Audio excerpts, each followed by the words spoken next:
আজি পৰিয়ালৰ ফালৰ পৰা এখন FIR আমি লঞ্চ কৰিছোঁ CID ডিপাৰ্টমেণ্টৰ অফিচাৰ ইনচাৰ্জৰ ওচৰত।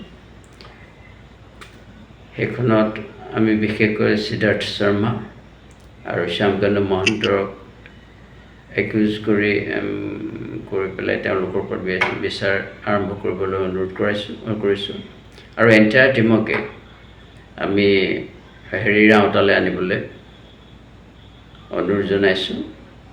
আৰু থুলমূলকৈ মই কৈছোঁ, ডিটেইলছটো মই আজি ক'ব নোৱাৰিম। আৰু জুবিনৰ সম্পৰ্কে যিখিনি তথ্য পাতি বা ৰেকৰ্ডছ আছে, ডেটাজ আছে বা তাৰ মোবাইল ফোন সকলোখিনি পুলিচৰ আয়ত্তলৈ আনিবলৈ আমি অনুৰোধ জনাইছোঁ।